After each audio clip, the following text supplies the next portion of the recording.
الحمدللہ والصلاة والسلام علی رسول اللہ وعلی آلہ وصحبہ اجمعین، اما بعد، اعوذ باللہ من الشیطان الرجیم، بسم اللہ الرحمن الرحیم۔ اتل ما اوحی الیک من الکتاب واقم الصلاۃ ان الصلاۃ تنہی عن الفحشاء والمنکر رب اشرح لی صدری ویسر لی امری واحلل عقدۃ من لسانی یفقہوا قولی۔ میرے محترم بزرگوں، میرے عزیز بھائیوں اور بہنوں، اور پیس ٹی وی پہ لائیو دیکھنے والے کروڑوں ناظرین، السلام علیکم ورحمۃ اللہ وبرکاتہ۔ جیسے آپ جانتے ہیں کہ اکثر میں تقریر انگریزی میں کرتا ہوں، کچھ موقعوں پہ کوشش کرتا ہوں کہ کچھ بات اردو یا ہندی میں کہوں۔ کیونکہ میری تعلیم انگریزی میں ہوئی ہے تو ظاہر ہے کہ اس آج کی اردو یا ہندی تقریر میں غلطیاں کروں گا، اسی لیے تقریر کے آغاز میں ہی میں آپ سے معذرت چاہتا ہوں اور امید رکھتا ہوں کہ آپ میرے ان غلطیوں کو نظر انداز کریں گے اور میرے تقریر کے موضوع پہ توجہ دیں گے۔ آج کے میرے تقریر کا موضوع ہے صلاح، رہنمائی اور ہدایت کا راستہ۔ صلاح کا جب ترجمہ کوئی انگریزی میں کرتا ہے تو اکثر اس کا ترجمہ کرتے ہیں پریئر، اور جب ہم اس کے معنی دیکھتے آکسفورڈ ڈکشنری میں، پریئر کے معنی ہے to beseech, to ask for help, کسی سے مدد مانگنا۔ یہ ترجمہ صلاح کا صحیح نہیں ہے۔ جو ہم صلاح کے بعد دعا مانگتے ہیں، the supplication we do، اس کے معنی ہے مدد مانگنا، کیونکہ صلاح میں ہم اللہ سے مدد مانگنے کے علاوہ ہم اس کی تعریف بھی کرتے ہیں، ہم اس کا شکریہ ادا بھی کرتے ہیں اور اللہ سے ہدایت بھی پاتے ہیں۔ اسی لیے ٹو پرے، مدد مانگنا، صلاح کا پورا ترجمہ نہیں ہے اور ہم اسے صحیح نہیں کہہ سکتے۔ اردو میں جو ہم ترجمہ کرتے ہیں نماز، یہ پرشین لفظ سے آتا ہے، اسے کہتے ہیں بندگی۔ یہ ترجمہ کافی حد تک صحیح ہے، انگریزی ترجمہ پریئر سے اور صحیح ہے۔ اور انگریزی میں صلاح کو پسند کرتا ہوں کہنے کے لیے پروگرامنگ، یا عام زبان میں کہیں گے برین واشنگ، دماغ کی صفائی کرنا۔ لیکن کوئی اگر کہیں گا آذان سننے کے بعد آپ کہاں جا رہے اور کہیں گے I'm going for brain washing، میں دماغ کی صفائی کرنے کے لیے جا رہا ہوں، تو عجیب لگتا ہے۔ تو کہ انگریزی میں کہیں گا کہ میں پریئر کے لیے جا رہا ہوں، مجھے کوئی حرج نہیں ہے، لیکن یہ کہنا چاہتا ہوں پریئر جو انگریزی لفظ ہے وہ صلاح کا صحیح ترجمہ نہیں ہے۔ میں پسند کرتا ہوں کہنے کے لیے پروگرامنگ ٹورڈ رائچسنس، یا صلاح رہنمائی اور ہدایت کا راستہ ہے، کیونکہ صلاح میں اللہ سے مدد مانگنے کے علاوہ ہم اس کا شکریہ ادا بھی کرتے ہیں، ہم اس کی تعریف بھی کرتے ہیں اور اس سے ہدایت اور رہنمائی بھی پاتے ہیں۔ جب بھی ہم یہ لفظ پروگرامنگ سنتے ہیں، فوراً ہمارے دماغ میں کمپیوٹر آ جاتا ہے۔ اگر آپ مجھے اجازت دیں گے کہ میں انسان کو ایک مشین کہوں تو مجھے یہ کہنا پڑے گا کہ انسان دنیا کی سب سے بہترین مشین ہے، انسان دنیا کی سب سے بہترین کمپیوٹر ہے۔ اور اکثر یہ عام ہے کہ جب ہم صلاح پڑھتے ہیں اکثر ہمارا ذہن بھٹکتا ہے، یہ عام بات ہے، یہ کچھ نئی بات نہیں، ہم جانتے ہیں لیکن کئی بار کسی ذکر نہیں کریں گے، لیکن ہم سب جانتے ہیں کہ اکثر جب ہم صلاح پڑھتے ہیں تو ہمارا ذہن بھٹکتا ہے۔ اگر کوئی طالب علم کوئی امتحان کا پیپر دینے کے بعد جب صلاح پڑھ رہا ہے تو صلاح میں وہ سوچیں گا سوال نمبر 2 کا جواب میں نے ایسے کیوں دیا، اگر ویسے دیتا تھا تو اچھا ہوتا۔ وہ عورت سوچیں گی کہ میرے شوہر کے لیے آج میں کیا پکاؤں، چکن بریانی یا مٹن پلاؤ۔ یہ سلام میں ہی سب ہمیں خیال آتا ہے. وہ بزنس مین سوچے گا, تاجر سوچے گا کیا میں کس کا دھندا کروں, کون سے تجارت میں مجھے زیادہ فائدہ ہے. تو سلام میں ہمارا ذہن بھٹکتے رہتا ہے, اور یہ عام بات ہے. بھٹکنا چاہیے نہیں, لیکن بھٹکتا ہے. کیوں؟ کیونکہ اکثر ہم مسلمان 80% سے زیادہ مسلمان ہم عربی نہیں جانتے. اور جب ہم سلام میں جو آیتیں پڑھتے ہیں قرآن مجید کی, مثال کے طور پہ سورہ فاتحہ پڑھنا فرض ہے. ہم جب سورہ فاتحہ پڑھتے ہیں, ہمیں سورہ فاتحہ اتنی اچھی طریقے سے یاد ہے کہ اگر نیند میں سے ہمیں کوئی اٹھائیں گا 2 بجے رات کو اور کہیں گا سورہ فاتحہ پڑھو, تو ہم 100 میل کی رفتار پہ پڑھ سکیں گے. کیونکہ ہمیں سورہ فاتحہ بہت اچھی طریقے سے یاد ہے. نیند میں بھی آپ بولیں گے تو ہم 100 میل کی رفتار پہ سورہ فاتحہ پڑھ سکیں گے. اور ہمارا ذہن جو اللہ سبحانہ تعالیٰ نے ہمیں دیا ہے, the brain Allah has given us, وہ اتنا پاورفل ہے کہ یہ سورہ فاتحہ ہمارے ذہن کا ایک دم چھوٹا سا حصہ استعمال ہوتا ہے, کیونکہ ہمیں پوری طریقے سے یاد ہے, منہ زبانی یاد ہے, اور ہم 100 میل کی رفتار پہ پڑھ سکتے. تو سورہ فاتحہ پڑھنے کے لیے ہمارا بہت چھوٹا سا ذہن, بہت چھوٹا, ایک دم کم ذہن استعمال ہوتا ہے. باقی ہمارا ذہن خالی ہے.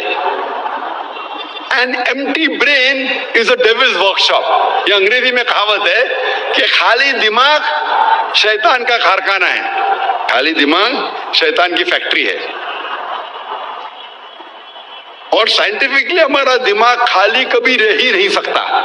یہ سائنس کے تو کیا کرتا ہے, دماغ بھٹکتا ہے, سوچتے رہتا ہے کیا کروں, کیا پکاؤں, کیسا تجارت کروں, کل کیا کروں, کیا پہنوں. تو ذہن کو بھٹکنے سے روکنے کے لیے سب سے بہترین طریقہ ہے کہ اگر ہم عربی زبان نہیں جانتے تو جو ہم عربی آیتیں پڑھ رہے ہیں اس کے ساتھ ساتھ اس کا ترجمہ بھی دہرائیے. ذہن میں عربی آیتوں کے ساتھ ذہن کے پیچھے at the back of your mind ہم اس کی معنی بھی دہرائے. اگر آپ کو اردو میں مہارت ہے تو اردو میں دہرائیے, انگریزی میں مہارت ہے تو انگریزی میں دہرائیے, ہندی میں مہارت ہے تو ہندی میں دہرائیے, مراٹھی میں مہارت ہے تو مراٹھی میں دہرائیے. لیکن جو زبان میں آپ کو مہارت ہے اس زبان میں ان آیتوں کا ترجمہ اپنے ذہن کے پیچھے دہرائیے. تو اگر ہم ترجمہ یاد کریں گے جو ہم آیتیں پڑھ رہے ہیں, اور جیسے میں نے فرمایا کہ سورہ فاتحہ پڑھنا فرض ہے اور ہم سلام میں پڑھتے الحمدللہ رب العالمین, ساری تعریفیں اللہ کی ہے جو رب ہے سارے عالمین کا. الرحمن الرحیم, جو رحمان اور رحیم ہے. مالک یوم الدین, جو مالک ہے قیامت کے دن کا. ایاک نعبد و ایاک نستعین, ہم تیری عبادت کرتے ہیں اور تجھی سے مانگتے ہیں. اہدنا الصراط المستقیم, ہمیں سیدھا راستہ دکھا. صراط الذین انعمت علیہم غیر المغضوب علیہم ولا الضالین, وہ راستہ جن لوگوں پہ تو نے انعام فرمایا اور جو بھٹکے ہوئے نہیں ہیں. تو جب ہم سورہ فاتحہ پڑھ رہے ہیں اس کے ساتھ ساتھ اگر ترجمہ دہرائیں گے تو انشاءاللہ ہمارا ذہن نہیں بھٹکے گا. لیکن جب آپ کو عادت ہو جائیں گی ترجمہ دہرانے کی, یہ بھی میکینیکل ہو جائے گا. ابھی آپ کا ذہن کا تھوڑا اور حصہ استعمال ہو رہا ہے لیکن یہ بھی میکینیکل ہو جائے گا. آپ سورہ فاتحہ کے ساتھ ساتھ اس کا ترجمہ بھی 100 میل نہیں تو کم از کم 90 میل کی رفتار پہ دہرا سکیں گے. لیکن ابھی کیونکہ ذہن کا کچھ اور حصہ استعمال ہو رہا ہے, آپ کا ذہن بھٹکے گا لیکن کم بھٹکے گا. تو ذہن کو بھٹکنے سے روکنے کے لیے آپ کو کیا کرنا چاہیے, ترجمے کے ساتھ ساتھ اس ترجمے کے معنی پہ کانسنٹریٹ کرنا چاہیے, توجہ دینا چاہیے. اگر عربی کے ساتھ اگر ترجمہ دہرا رہے ہیں اور اس ترجمے کی معنی پہ توجہ دیں گے تو آج کی سائنس یہ کہتی ہے کہ ہمارا برین اتنا پاورفل ہے کہ ہم ایک ساتھ 2 3 4 کام کر سکتے ہیں۔ مثال کے طور پہ اگر کوئی گاڑی چلا رہا ہے، شروع میں جب گاڑی چلاتا ہے پوری توجہ دیتا ہے، آپ اس سے بات نہیں کر سکتے، لیکن جب اسے عادت ہو جاتی ہے 1 مہینے 2 مہینے بعد تو گاڑی چلاتے چلاتے آپ سے بات بھی کر سکتا ہے، آدھا دھیان گاڑی پہ آدھا دھیان بات پہ۔ ہمارا ذہن بہت پاورفل ہے، لیکن آج کی سائنس یہ کہتی ہے کہ کوئی بھی انسان 100% 2 چیز پہ دھیان نہیں دے سکتا ہے۔ 50% 2 چیز پہ دے سکتا ہے، 60% 40% دے سکتا ہے، 80% 20% دے سکتا ہے، 90% 10% دے سکتا ہے، لیکن 100% 2 چیز پہ دے ہی نہیں سکتا۔ تو عربی آیت کی تلاوت کرنے کے ساتھ ساتھ اگر ترجمہ دہراتے ہیں، اس ترجمہ پہ آپ کنسنٹریٹ کرتے ہیں، دھیان دیتے ہیں 100%، جتنا آپ دھیان دیں گے اتنا کم آپ کا ذہن بھٹکے گا۔ اگر 100% دھیان دیں گے تو انشاءاللہ آپ کا ذہن کبھی بھی نہیں بھٹکے گا۔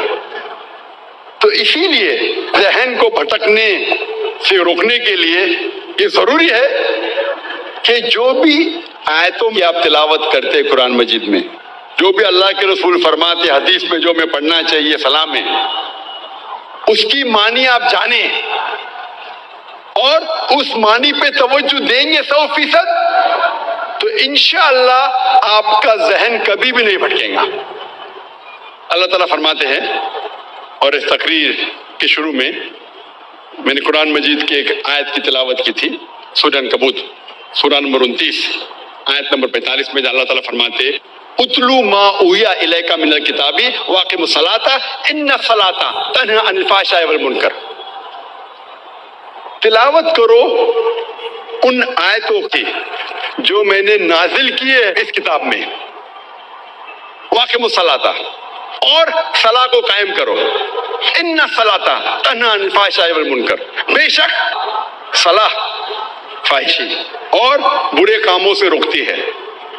قرآن مجید میں اللہ تعالیٰ فرماتے ہیں کہ بے شک صلاح فحشی اور برے کاموں سے روکتی ہے، جسے میں کہتا ہوں ہدایت کا راستہ، پروگرامنگ ٹورڈز رائچسنس۔ صلاح دا پروگرامنگ ٹورڈز رائچسنس، صلاح رہنمائی اور ہدایت کا راستہ۔ صلاح ہمیں پروگرام کرتی ہے صحیح راستے کی طرف، اور ہم جانتے ہیں کہ سورہ فاتحہ کے بعد ہم قرآن مجید کی چند آیتوں کی تلاوت کرتے ہیں۔ مثال کے طور پہ سورہ فاتحہ کے بعد امام تلاوت کر رہا ہے سورہ مائدہ کی آیت، سورہ نمبر 5 آیت نمبر 90، جہاں اللہ تعالیٰ فرماتے یا ایھا الذین آمنو، اے ایمان والو،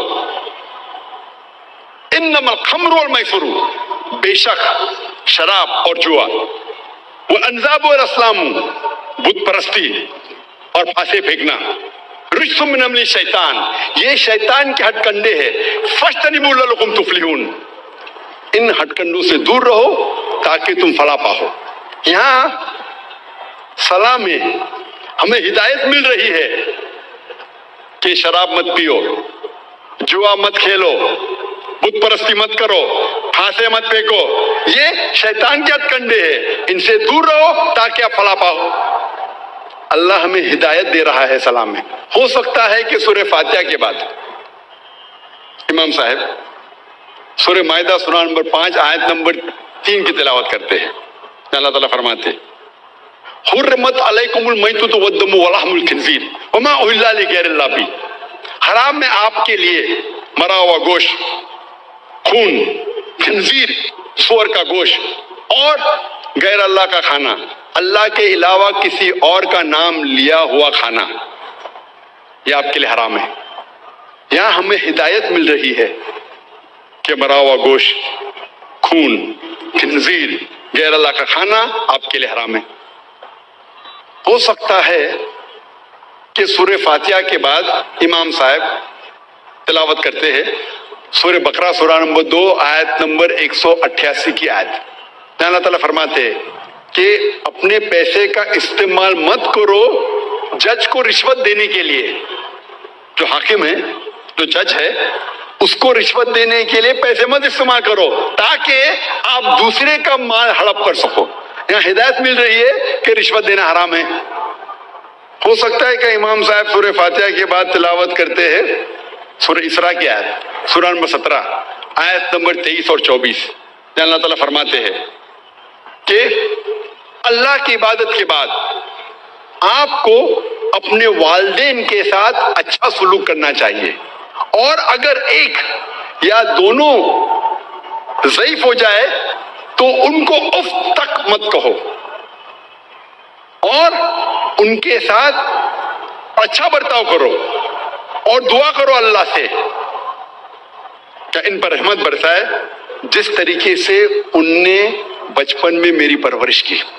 یہاں ہدایت مل رہی ہے ہمیں اللہ سے کہ اللہ کی عبادت کے بعد ہمیں ہمارے والدین کی عزت کرنا چاہیے، اور اگر دونوں میں سے ایک یا دونوں ضعیف ہو جائے تو ان کو اف تک مت کہو، کیونکہ اللہ سبحانہ و تعالی ہمارا خالق ہے اور وہ جانتا ہے کہ انسان ضعیف ہونے کے بعد ایسے حرکت کرتا ہے جس سے ہو سکتا ہے کہ عام انسان چڑ جائے.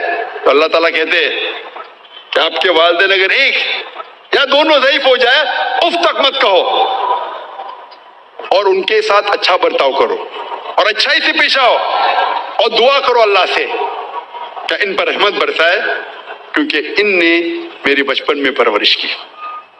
اسی لیے میں کہتا ہوں کہ صلاح رہنمائی اور ہدایت کا راستہ ہے. ہمیں صلاح میں ہدایت ملتی ہے. It is programming toward رائچسنس. جیسے میں نے کہا تھا کہ جب بھی پروگرامنگ کا لفظ سنتے ہیں فوراً ہمارے ذہن میں آ جاتا ہے کمپیوٹر. لیکن کمپیوٹر کو ایک بار پروگرام آپ کر لیں گے کافی ہے، اس کے بعد فکر کرنے کی ضرورت نہیں، کیونکہ کمپیوٹر کے پاس اپنی خود کی خواہش نہیں ہے. جو ہم پروگرام کرتے ہیں وہی جواب دیں گا. لیکن میں نے کہا تھا اگر آپ مجھے اجازت دیں گے کہ انسان کو کمپیوٹر کہوں یا مشین کہوں تو یہ دنیا کا سب سے بہترین کمپیوٹر ہے. اس کمپیوٹر کے پاس خود کی خواہش ہے، اسی لیے ایک بار پروگرامنگ کرنا کافی نہیں ہے. یہ اپنے آپ بھٹک سکتا ہے. کمپیوٹر کو ایک بار پروگرام کرو خلاص وہ ویسا ہی چلے گا جیسا آپ نے پروگرام کیا. لیکن انسان کے پاس خود کی خواہش ہے، فری ول. وہ آپ کی بات مان بھی سکتا ہے، آپ کے خلاف بھی جا سکتا ہے. اللہ کی بات بھی مان سکتا ہے، اللہ کے خلاف بھی جا سکتا ہے. تو ضروری ہے کہ ایک بار پروگرامنگ کافی نہیں ہے. اور اس کے علاوہ ہو سکتا ہے کبھی کبھی کمپیوٹر میں وائرس لگ جاتا ہے. اگر کمپیوٹر میں وائرس لگ گیا پھر ضروری ہے کہ ہمیں پھر سے پروگرامنگ کرنی پڑے گی. کمپیوٹر میں وائرس گھس گیا تو ہمیں ہارڈ ڈسک کو فارمیٹ کرنے پڑتا ہے، پھر سے پروگرامنگ کرنی پڑے گی ورنہ کمپیوٹر نہیں چلے گا. تو آج ہم دیکھتے ہیں آج کے معاشرے میں اتنی برائیاں ہیں. ہم جب معاشرے کے باہر نکلتے ہیں ہم دیکھ رہے ہیں کہ کتنے لوگ جھوٹ بول رہے ہیں، کتنے لوگ رشوت دے رہے ہیں، کتنے لوگ زنا کر رہے ہیں، ننگے ننگے کپڑے پہن رہے ہیں. یہ سب دیکھ کے ہمارے دماغ میں وائرس آ جاتا ہے. اسی لیے ہمارے ذہن کو پھر سے پروگرامنگ کرنے کی ضرورت ہے. جس طریقے سے ڈاکٹر کہتا ہے کہ اچھی صحت کے لیے کم از کم 3 بار آپ کو کھانا کھانا چاہیے، اسی طرح اچھی روح کے لیے ہمارا خالق اللہ سبحانہ و تعالیٰ کہتا ہے کہ کم از کم آپ کو پروگرامنگ کرنا پڑے گا 5 بار دن میں. اگر اچھی روح چاہتے ہیں تو پروگرامنگ کم از کم 5 بار. ہم جب یہودی مذہبی کتاب پڑھتے ہیں، یہودی لوگوں کی مذہبی کتاب پڑھتے ہیں تو اس میں لکھا ہے بک آف ڈینیل میں، اولڈ ٹیسٹمنٹ میں، چیپٹر نمبر 6 ورس نمبر 10 میں کہ خدا کہتا ہے کہ ڈینیل نے 3 بار نماز پڑھی. تو یہودی مذہب میں 3 بار نماز پڑھنا چاہیے. عیسائی مذہب میں لکھا ہے کہ پرے انسیزنلی، جتنا پڑھ سکے اتنا پڑھیے. لیکن قرآن مجید میں اللہ سبحانہ و تعالی ہمیں حکم دیتے ہیں کہ روز کم از کم دن میں 5 بار آپ کو صلاح پڑھنی چاہیے، صلاح قائم کرنا چاہیے، نماز پڑھنی چاہیے. اللہ تعالیٰ فرماتے ہیں سورہ ہود میں، سورہ نمبر 11 آیت نمبر 114 میں کہ آپ صلاح قائم کرو دن کے دونوں آخری حصے میں اور جب رات قریب آ رہی ہے. اس کا مطلب ہے کہ دن کے دونوں آخری حصے میں مطلب ایک آخری حصہ ہے فجر جب دن شروع ہوتا ہے، اور دوسرا حصہ ہے عصر جب دن ختم ہونے آتا ہے. اور کہا گیا ہے کہ جب رات نزدیک آ رہی مطلب مغرب صلاح. تو اس آیت میں اللہ تعالیٰ ہدایت دے رہے کہ 3 بار نماز پڑھو، فجر، عصر، مغرب. اللہ تعالیٰ فرماتے سورہ اسراء میں سورہ نمبر 17 آیت نمبر 78 میں کہ نماز قائم کرو فجر کی، صبح کی، اور جب سورج اونچائی سے اترنے لگتا ہے اور رات کے حصے میں. یہاں اللہ تعالیٰ ہمیں کہہ رہے 3 بار نماز پڑھو. ایک ہے فجر، تو پھر سے دہرایا گیا ہے، تو سورہ ہود میں بھی کہا گیا تھا. اور سورج جب سب سے اونچے حصے پہ ہے، ایٹ دا پینیکل، جب اترنے لگتا ہے، یہ وقت ظہر کا، اور رات کے حصے میں یہ عشاء کا. تو یہ دونوں آیتوں سے ظاہر ہوتا ہے کہ ہمیں کم از کم نماز 5 بار پڑھنی چاہیے. اور کئی آیتوں میں اللہ تعالیٰ ذکر کرتے نماز پڑھنے کے بارے میں. مثال کے طور پہ سورہ طہ سورہ نمبر 20 آیت نمبر 130 میں، اور سورہ روم سورہ نمبر 30 آیت نمبر 17-18 میں. ہر مسلم کو کم از کم 5 بار صلاح قائم کرنی چاہیے. ایک ہے فجر، جب دن شروع ہوتا ہے، جب رات میں آپ کو سفیدی نظر آتی ہے، اس وقت سے لے کے سورج نکلنے کے پہلے تک. پھر ظہر کا وقت، سورج سب سے اونچائی پہ رہتا ہے جب اترنے لگتا ہے، اور ظہر اور عصر کے بیچ، یا جب آپ کی پرچھائی دگنی ہو جاتی ہے. تیسری صلاح ہے عصر، ظہر کے وقت کے بعد سے شروع ہوتی ہے اور سورج ڈھلنے سے پہلے. چوتھی صلاح ہے مغرب کی، سورج ڈھلنے کے بعد سے شروع ہوتی ہے اور آسمان میں لالے ختم ہونے سے پہلے. اور آخری صلاح ہے عشاء کی، جو مغرب صلاح کے بعد سے لے کے نصف اللیل تک، رات کے آدھے حصے. یہ 5 وقت کی صلاح ہر مسلمان کے لیے فرض ہے. اگر 5 وقت کی صلاح آپ پڑھیں گے اور 5 وقت آپ کا ذہن پروگرام ہو جائے گا تو انشاءاللہ آپ برے کام سے دور رہیں گے، آپ کو ہدایت ملے گی، آپ کو رہنمائی ملے گی. صلاح شروع ہونے کے پہلے لوگ کو بلایا جاتا ہے صلاح کی طرف. ہم دیکھتے ہیں کہ یہودی مذہب میں وہ استعمال کرتے ٹرمپٹ لوگوں کو بلانے کے لیے.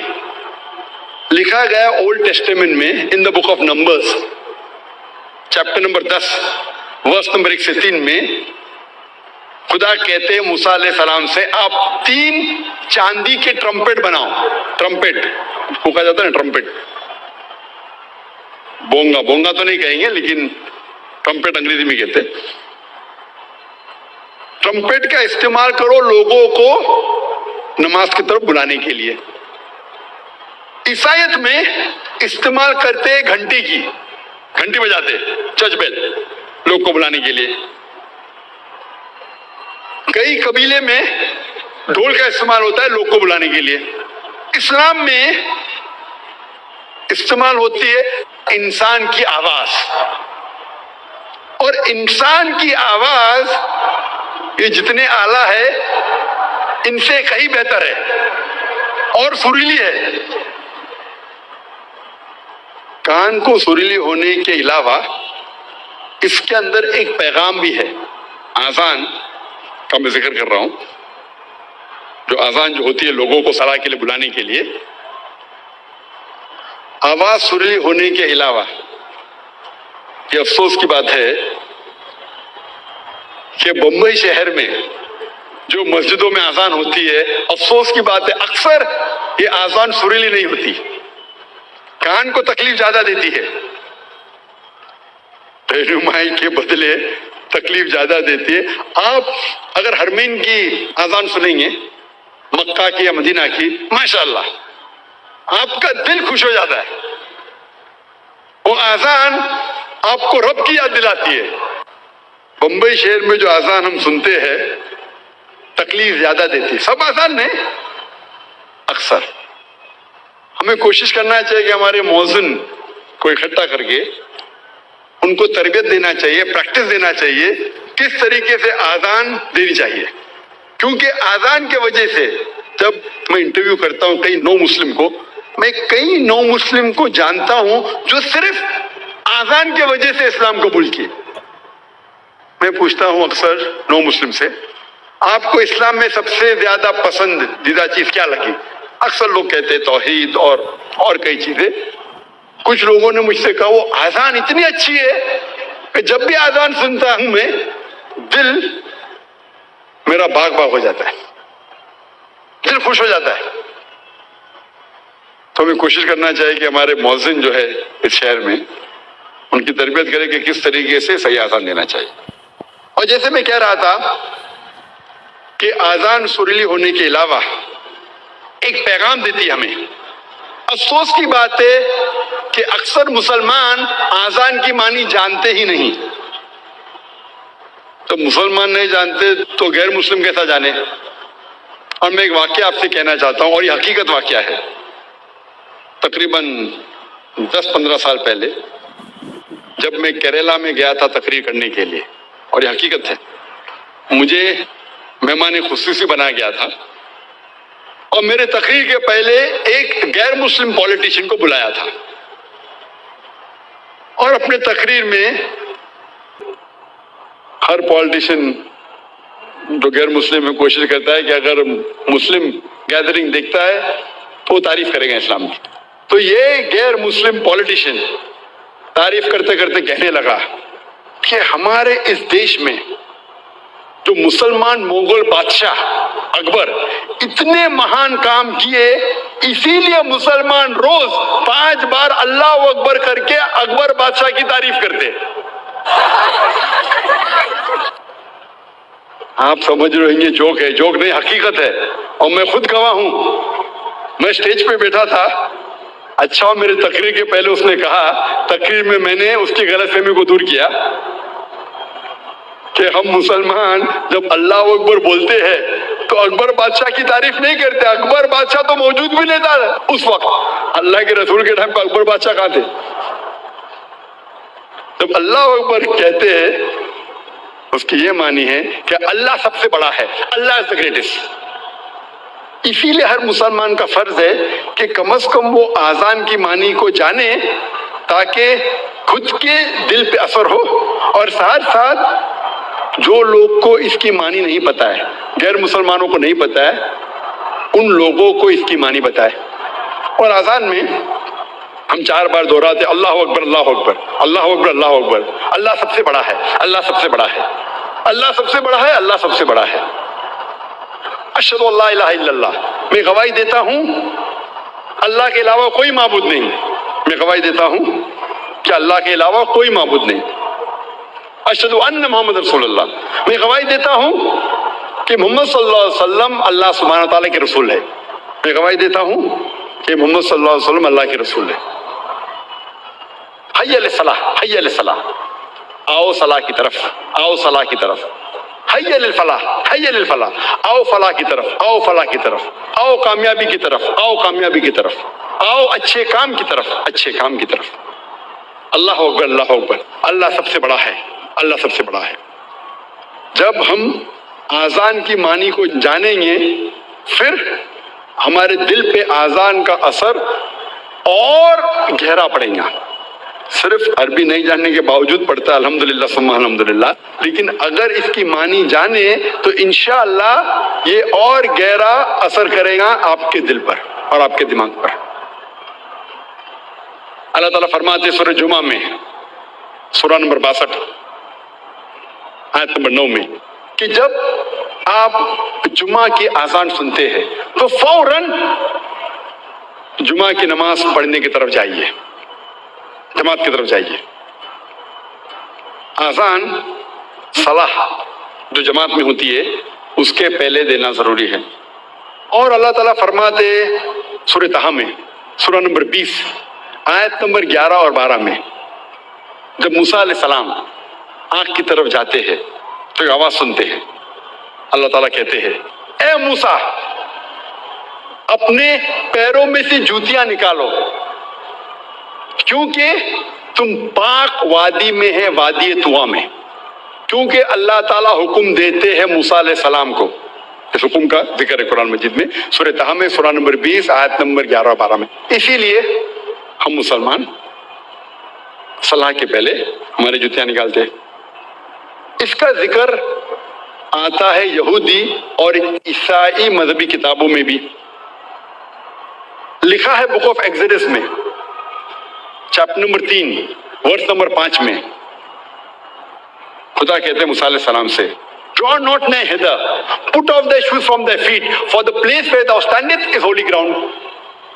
نزدیک مت آؤ، ٹھہر جاؤ، اپنے پیروں سے جوتیاں نکالو کیونکہ جس جگہ آپ کھڑے وہ پاک جگہ ہے، وادی طویٰ کی۔ اس کا ذکر دہرایا گیا ہے، یہ پیغام پھر سے دہرایا گیا ہے بک آف ایکٹس میں چیپٹر نمبر 7 ورس نمبر 33 میں، جہاں خدا کہتے ہیں موسیٰ علیہ السلام سے Put off thy shoes from thy feet, for the place where thou standest is holy ground. آپ اپنے پیروں کی جوتیاں نکالو کیونکہ جس جگہ آپ کھڑے وہ پاک جگہ ہے۔ لیکن اسلام میں محمد صلی اللہ علیہ وسلم نے ہمیں اور ایک اجازت دی ہے اور کہا ہے، جس کا ذکر ہے ابو داؤد کی حدیث میں، صحیح حدیث ہے کتاب الصلاح چیپٹر نمبر 240 حدیث نمبر 652، جہاں ذکر آتا ہے کہ محمد صلی اللہ علیہ وسلم نے کہا کہ جو یہودی کرتے ہیں اس کا الٹا کرو، do the opposite of what the Jews do۔ یہودی جوتے کے بنا نماز پڑھتے ہیں، مطلب اللہ کے رسول فرما رہے کہ آپ جوتیوں کے ساتھ بھی نماز پڑھو، یہودی کا الٹا کرو، opposite of what the Jews did۔ اللہ کے رسول فرماتے ہیں، حدیث میں آتا ہے، صحیح حدیث ہے سنن ابو داؤد کی جلد نمبر 1 کتاب الصلاح چیپٹر نمبر 240 حدیث نمبر 653، عمر بن شعیب رضی اللہ عنہ وہ فرماتے ہیں کہ انہوں نے سنا اپنے والد سے کہ ان کے دادا نے کہا کہ اللہ کے رسول کو دیکھا نماز پڑھتے ہوئے جوتیوں کے ساتھ اور بنا جوتیوں کے۔ مطلب ہم مسلمان نماز جوتیوں کے ساتھ بھی پڑھ سکتے اور جوتیوں کے بنا بھی پڑھ سکتے۔ ہم اکثر جوتیوں کے بنا پڑھتے ہیں کیونکہ ہم ہائیجینک ہیں، ہم صاف ستھرے ہیں، اور جب جوتیوں کے ساتھ پڑھتے ہیں ضروری ہے کہ ہم جوتیوں کے جو نیچے کا حصہ ہے، سول ہے، اسے صاف کریں۔ اللہ فرماتے ہیں سورہ مائدہ میں سورہ نمبر 5 آیت نمبر 6 میں کہ جب آپ اپنے آپ کو تیار کر رہے ہیں صلاح کے لیے، نماز کے لیے، تو آپ اپنا منہ دھو، ہاتھ کونی تک دھو، سر کا مسح کرو اور پیر ٹھکنوں تک دھو۔ اس آیت میں ذکر ہے وضو کا، کہ وضو کرنا نماز کے پہلے فرض ہے، اور اس کا ذکر آتا ہے یہودی اور عیسائی کتابوں میں بھی، مذہبی کتابوں میں بھی۔ جب ہم پڑھتے ہیں book of Exodus chapter number 40 verse number 31 اور 32 میں کہا گیا ہے کہ موسیٰ علیہ السلام اور ہارون علیہ السلام ان کے بیٹوں کے ساتھ انہوں نے اپنے پیر اور ہاتھ دھوئے۔ Moses and Aaron and the sons, they washed their hands and feet, and they entered the temple of congregation, and when they came close to the altar, they washed thereat. موسیٰ علیہ السلام اور ہارون علیہ السلام ان کے بیٹوں کے ساتھ ان نے اپنے ہاتھ اور پیر دھوئے، اور جب ٹیمپل اور کانگریگیشن میں داخل ہوئے، جب آلٹر کے نزدیک آئے تو ان نے اپنے آپ کو دھوئے۔ یہ پیغام پھر سے دہرایا گیا ہے بک آف ایکٹس میں چیپٹر نمبر 21 ورس نمبر 26 میں، جہاں کہا گیا ہے کہ پال along with the other men the next day washed and entered the temple of the congregation. Saint Paul دوسرے آدمیوں کے ساتھ دھویا اپنے آپ کو اور وہ ٹیمپل میں داخل ہوئے. تو اس سے ظاہر ہوتا ہے کہ یہودی اور عیسائی مذہب میں بھی وضو کرنا فرض ہے نماز کے پہلے. اللہ کے رسول فرماتے ہیں، لکھا ہے صحیح بخاری میں جلد نمبر 1 کتاب الصلاح چیپٹر نمبر 56 حدیث نمبر 429 میں اللہ کے رسول فرماتے ہیں کہ میرے اور میرے مومن کے لیے یہ ساری زمین، اس دنیا کی ساری زمین ایک مسجد ہے. مطلب ہم مسلمان اس دنیا کے کوئی بھی حصے میں یہ ساری زمین پہ ہم نماز پڑھ سکتے ہیں، ہمارے لیے مسجد ہے. اللہ کے رسول فرماتے جس کا ذکر ہے صحیح بخاری میں جلد نمبر 1 کتاب الادان چیپٹر نمبر 75 چیپٹر نمبر 75 حدیث نمبر 652 حضرت انس رضی اللہ عنہ فرماتے ہیں کہ جب ہم صحابہ نماز پڑھتے تھے تو ہمارا کاندھا ہمارے صحابہ کے کاندھے سے لگتا تھا، ہمارا پیر صحابہ کے پیروں سے لگتا تھا. اللہ کے رسول فرماتے ہیں صحیح حدیث ہے سنن ابو داؤد کی جلد نمبر 1 کتاب الصلاح چیپٹر نمبر 245 حدیث نمبر 666 اللہ کے رسول نماز شروع کرنے کے پہلے پلٹتے اور کہتے ہیں کہ اپنی قطار کو سیدھی کرو، اسٹریٹن یور روز، اور کوئی جگہ بیچ میں مت چھوڑو، اور جگہ کو قریب کرو تاکہ شیطان آپ کے بیچ میں نہ آئے. نماز جب ہم پڑھتے ہیں، صلاۃ ادا کرتے ہیں، فرض ہے کہ جب جماعت میں کھڑے ہیں تو ہمارا کاندھا ہمارے ساتھی کے کاندھے سے لگنا چاہیے، ہمارا پیر ہمارے ساتھی کے پیر سے لگنا چاہیے. چاہے جو آدمی آپ کے قریب، چاہے 2 لوگ کھڑے ہیں ساتھ میں، چاہے راجا یا فقیر، غریب یا امیر، گورا یا کالا، پیلا یا گھیواں، اگر نماز کے لیے صلاح کے لیے ساتھ کھڑے ہیں تو فرض ہے کہ وہ کاندھے سے کاندھا ملا کے نماز پڑھے. یہ اسلامی بھائی چارہ ہے، فرض ہے. نماز پڑھنے کے جو اہم رکن ہیں وہ قرآن میں جن کا ذکر آتا ہے اور باقی کا ذکر آتا ہے حدیث میں. لیکن قرآن کے ذریعے ہمیں پتہ لگتا ہے کہ قرآن مجید میں اللہ سبحانہ وتعالیٰ فرماتے ہیں سورہ بقرہ میں سورہ نمبر 2 آیت نمبر 144 اللہ فرماتے ہیں کہ جب بھی آپ نماز کے لیے کھڑے ہوتے ہیں، صلاح کے لیے کھڑے ہوتے ہیں، اپنا رخ مسجد حرام کی طرف کرو.